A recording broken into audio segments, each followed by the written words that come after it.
Welcome to the explainer. All right, let's talk about a feeling. I'm pretty sure we've all had it. That feeling that you are just surrounded by idiots. Today, we're going to break down the book by Thomas Erickson that might just change how you see, well, everyone around you. You know that moment, right? You're in a meeting, you've just explained something crystal clear, at least you think you did, and you're just met with these blank stares. It feels like you're speaking a totally different language. Well, this book, it argues you actually might be. And that quote, that came from the author Thomas Erickson when he was at his absolute breaking point. That one question, who hired these people, it basically became his obsession. You know the feeling. Why is it so easy to click with some people, but with others, it's like you're trying to tune into a radio station from another galaxy? So let's get into it. Are they really all idiots? The big idea in this book is honestly a total game changer. It asks, what if they're not idiots at all? What if you're all just tuned to completely different frequencies? Okay, so here's the core of the problem. We're all taught the golden rule, right? Treat others how you want to be treated. But that only works if everyone is exactly like you, and they're not. The book says most of our conflicts aren't about who's right or wrong, or smart or dumb. It's almost always just a clash of communication styles. So if it's a code, how do we crack it? Well, that's the cool part. The book lays out this really simple but incredibly powerful framework to help us decode all these different personalities and finally, make sense of all that communication chaos. It's a system called DISA, or sometimes you'll see it as DIS. Basically, it maps human behavior into 4 main types. And to make it super easy to remember, each type gets a color: red, yellow, green, and blue. The easiest way to think about it is like a personality map. You've got 2 main roads. One goes from extrovert to introvert. The other goes from being task-focused to being relationship-focused. Your reds and yellows? They're on the extroverted side of the map. And the greens and blues? They're more on the introverted, reserved side. All right, so let's actually meet these 4 colors. This is the fun part. As I go through each one, I want you to think about people you know who fits this description. And hey, you might just recognize yourself in here too. Okay, first up, the reds. These are your drivers, the alphas. They are ambitious, decisive, and all about getting results, like yesterday. The book has this perfect story.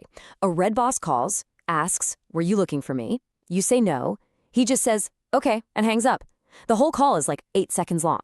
For a red, the goal was achieved. No need for fluff. Done. And then you have the yellows. Oh, the yellows. These are the inspirers, the social butterflies, the life of the party. They are just bubbling with enthusiasm and optimism.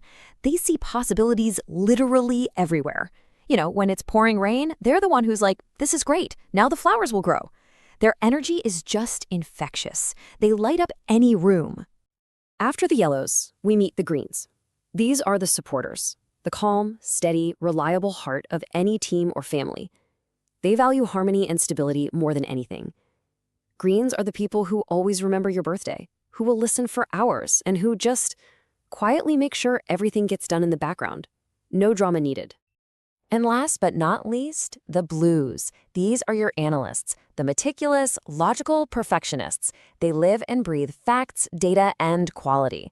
A blue is that friend who, after you've spent hours on a complex spreadsheet, will pull out a calculator to manually double-check your formulas. Not because they don't trust you, but because they need to be absolutely 100% certain.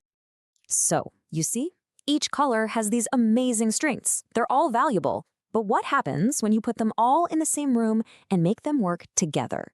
Well, that's when the sparks can really start to fly. And that is where that surrounded by idiots feeling comes from. Let's run a little scenario. Imagine you have to give some critical feedback. You tell a red, and they immediately go on the defensive. To them, it's a battle. It's a fight to be won. But give that same feedback to a blue, they don't get emotional at all. They just want the facts. They'll look at you and say, "Okay, show me the data, prove it." Okay, now let's up the stakes. A sudden crisis hits at work. What happens? The red instantly charges in, ready to take control. The yellow grabs everyone they can find to start a massive brainstorm session. The green kinda retreats, hoping the whole thing will just blow over. And the blue?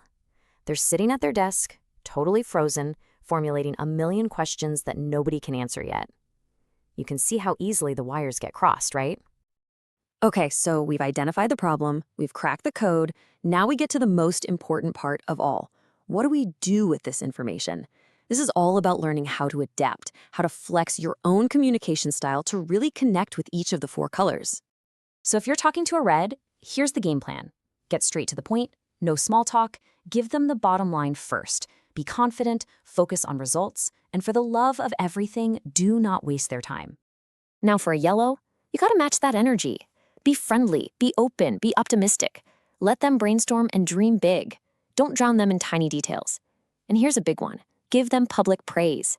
They absolutely thrive on that recognition.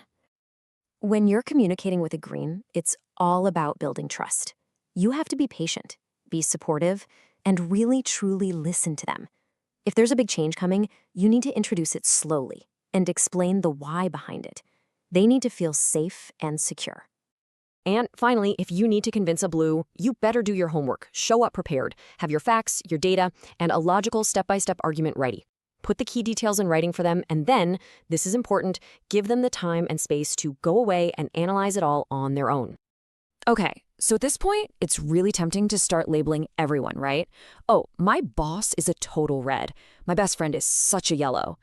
But reality, as always, is a little more complicated than that. Here's the thing. The book points out that only about 5% of people are a pure single color. The vast majority of us, we're talking 80%, are actually a blend of two dominant colors. And that's what makes us who we are. That's what makes human interactions so dynamic. And yeah, sometimes so tricky. And you know, that's really the ultimate takeaway here. The best teams, the best families, the best groups, they're not made up of just one color. They're a rainbow. You need the yellow to come up with the wild idea, the red to make a decision and drive it forward, the green to do the consistent, hard work, and the blue to come in and perfect every last detail. That diversity, it's not a weakness, it's a superpower. So, in the end, this whole thing isn't really about slapping labels on other people. It's about understanding yourself first, because once you know your own colors, your own tendencies and communication style, you hold the key to unlocking better conversations with everyone. And when that happens, the idiots, they just disappear. And they're replaced by people. People you can finally, truly understand.